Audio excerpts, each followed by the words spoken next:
આજે આપણે કટ્ટીકરણનો જે અભ્યાસ કરીએ છીએ એમાં 45મો એપિસોડ છે અને આજે 22મી જુલાઈ 2026 અને બુધવારનો આ નવો દિવસ આપણા જીવનોમાં પ્રભુએ બતાવ્યો. આભાર માનીએ છીએ. ગઈકાલે એપિસોડમાં જે પ્રશ્ન પૂછવામાં આવેલો અને એમાં બળવાન દૂતના હાથમાં શું હતું અને એનો સાચો જવાબ નાનું ખુલ્લું કરેલું ઓળિયું. અને તમે બધાએ ખુલ્લું ઓળિયું, નાનું ખુલ્લું ઓળિયું જવાબ આપ્યો અને આભાર માનું છું. પ્રભુના આ વચનો ઘણા બધા ભાઈ બહેનો જોઈ રહ્યા છે અને ઘણા બધા એના પર મનન કરો છો. તમે મને જે સાક્ષી આપવામાં આવે છે એ પ્રમાણે ગઈકાલે જ્યારે અમેરિકાથી ન્યૂ જર્સીથી ડૉક્ટર રોબિનભાઈ ક્રિશ્ચન એમનો ફોન હતો અને પોતે એમના પત્ની ડૉક્ટર છે, એમના દીકરા પણ ડૉક્ટર છે અને એમણે એવી સાક્ષી આપી કે સાહેબ તમે જે એપિસોડ બોલો છો હું મારી નોટમાં લખું છું અને લખ્યા પછી હું મારો વ્યક્તિગત અભ્યાસ કરું છું અને ખરેખર બહુ આશીર્વાદિત બન્યું. આવા તો ઘણા બધાની સાક્ષીઓ છે, ઘણા બધા બહેનો પણ લખી રહ્યા છે. પણ ડૉક્ટર રોબિન સાહેબે જે એક બાબત મને જણાવી કે 5 મહિના જે વીંછીઓનો સમય, આયુષ્ય, પણ ખરેખર તો તીડોનું આયુષ્ય. તીડોને વીંછું જેવી શક્તિ આપી, વાસ્તવમાં તીડો છે. એટલે તીડો 5 મહિના માટે એનું આયુષ્ય હોય છે. બીજા કેટલાક તીડોનું વધારે પણ હોય છે. એ બાબત જણાવી અને મને પણ શીખવા મળ્યું. આભાર માનું છું. આપણે ગઈકાલે જે બાબત જોઈ કે 7 ગર્જના કરવામાં આવી અને 7 ગર્જના 7 બાબતો. એટલે યોહાને વિચાર કર્યો કે મને લખવાનું તો કહ્યું જ છે તો હું આ પણ લખી લઉં.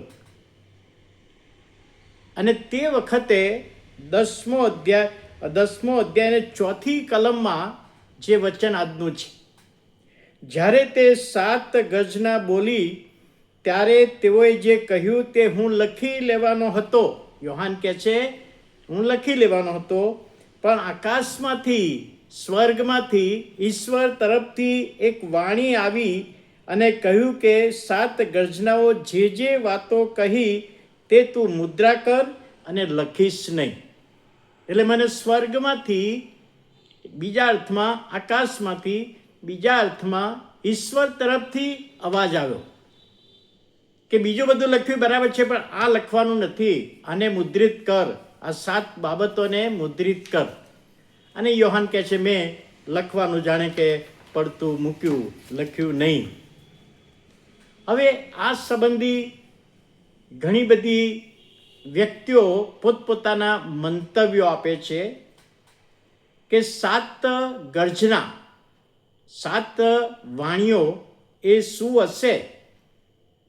યોહાનને આકાશમાંથી ના કહેવામાં આવ્યું અને પ્રકટીકરણમાં ગર્જના એ ઈશ્વરના ન્યાય સાથે જોડાયેલી બાબત.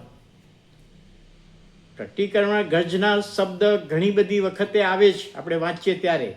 એની પાછળનો હેતુ એ જ હોય છે કે ઈશ્વરનો ન્યાય કરવાની બાબત જ્યારે કહેવાની હોય ત્યારે ગર્જના શબ્દ ત્યાં લખેલો હોય છે. દાનિયેલ 8મો અધ્યાય ને 26 કલમમાં દાનિયેલને પણ સંદર્શન થયેલું અને એને પણ ગુપ્ત રાખવાનું જ કહ્યું હતું.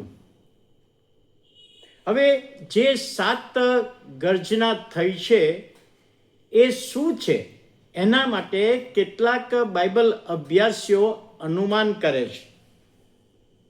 કેટલાક કહે છે કે ગીતશાસ્ત્ર 29 દાઉદે જે લખેલું છે ગીતશાસ્ત્ર 29, એમાં જે બધી બાબતો લખેલી છે એ આ ગર્જનાની બાબત હોઈ શકે, 7 બાબતો હોઈ શકે. કારણ કે આ 29મા અધ્યાયમાં યહોવાનો અવાજ, યહોવાનો સાદ 5 કરતાં વધારે વખત લખવામાં આવ્યો છે. અને ગર્જના માટેનો અવાજ, અને આખા ગીતમાં યહોવાનો અવાજ, યહોવાની વાણી, એવા શબ્દો છે. એટલે કેટલાક અભ્યાસીઓ એવું અનુમાન કરે છે કે કદાચ આ ગીતશાસ્ત્ર 29ની બાબત હોઈ શકે.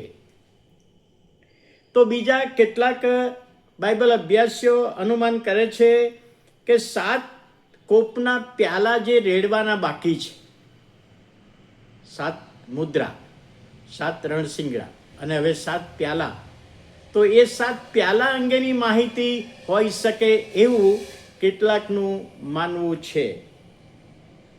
તો પછી કેટલાક બાઇબલ અભ્યાસીઓ એવું માને છે કે ઈશ્વરના તરફના 7 આયોજનો હશે જે માણસને કહેવા નહીં હોય, માનવ જાતને કહેવા નહીં હોય, એ રજૂ કર્યા હશે. એટલે ઈશ્વર એના કોઈક આયોજનો હશે, એ હશે. પણ આપણે કલ્પના કરવી કે અનુમાનો કરવા એ યોગ્ય લાગતું નથી. કારણ કે ઈશ્વરની ઈચ્છા જ છે કે આપણને એ સમયે બતાવવા માગતા નથી, ગમે તે બાબત હોય. પણ ઈશ્વરે જાહેર કરવાનું કહ્યું નથી, માટે યોહાને પણ એ જાહેર કર્યું નથી. હવે કેમ લખવાનું ના પાડ્યું? કેમ તું લખીશ નહીં? હજુ એ સમય આવ્યો નથી. પહેલું કારણ, હજુ એ સમય આવ્યો નથી. આવશે એટલે બધું તમને ખબર પડશે. એ અર્થમાં ઈશ્વરનું ગુપ્ત આયોજન છે. એ ઈશ્વરનું આયોજન ઈશ્વરની પાસે જ રહે. અંતના સમયની લોકો ખોટી ગણતરી કરવા માંડે, અને આ બધી બાબતોને લઈને કે છે કહેવામાં આવ્યું કે તું લખીશ નહીં, અને યોહાને લખવાનું બંધ રાખ્યું. આ 7 ગર્જના પૂરતું જ. હવે 10મો અધ્યાય ને 5મી કલમ, ત્યાં લખ્યું છે, જે દૂતને સમુદ્ર પર તથા પૃથ્વી પર મેં ઊભો રહેલો જોયેલો, યોહાને જોયો તો, એક પગ સમુદ્ર પર, એક પૃથ્વી પર. તેણે પોતાનો જમણો હાથ આકાશભણી ઊંચો કર્યો, જમણો હાથ આકાશભણી ઊંચો કર્યો. હવે આ શું છે? યોહાનના સમયમાં 1 સદીમાં, અને ખાસ કરીને તે વખતે કોઈક વ્યક્તિ જાહેરમાં કોઈને પ્રોમિસ આપે, વચન આપે, કોઈક બાબત જણાવે, ત્યારે પોતાનો જમણો હાથ આકાશ તરફ ઊંચો કરીને એ બાબત જણાવે.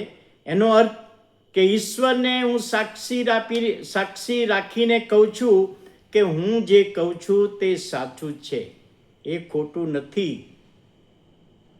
અને હું જે કહું છું એ બધી બાબતો સાચી છે, સત્ય બાબત હું જણાવું છું. એટલે યોહાન કહે છે કે આ દૂતે પણ એ વખતની પ્રથા પ્રમાણે પોતાનો હાથ ઊંચો કર્યો, જમણો હાથ ઊંચો કર્યો, અને પછી જે કહેવામાં આવ્યું એ બાબત હવે આગળના એપિસોડમાં આપણે જોવાના છીએ. આગળનો એપિસોડ આજે જે 7 ગર્જના અને એ સંબંધી જોયું છે.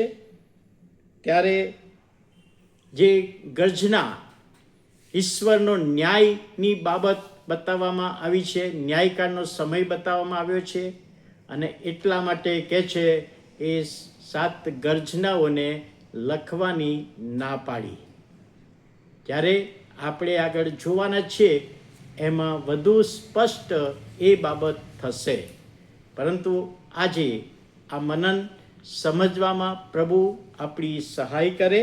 અને ખાસ કરીને આજનો પ્રશ્ન છે, કેટલી ગર્જનાઓ લખવામાં આવી નથી. ઈશ્વરે મના કરી એ કેટલી ગર્જના હતી તમને ખબર પડશે, પરંતુ આ વચન દ્વારા પ્રભુ એનો આશીર્વાદ આપે, દોરવણી આપે, એ જ આપણે પ્રભુને પ્રાર્થના કરીએ છીએ. પ્રાર્થના કરીએ. વાલા પ્રભુ, આભાર માનીએ છીએ, સ્તુતિ કરીએ છીએ. આજનું મનન સમજવામાં આત્માની દોરવણી આપો, સહાય પૂરી પાડો, એ વિનંતી પ્રાર્થના ઈસુ પ્રભુના નામમાં સાંભળો, માન્ય કરો. આમેન.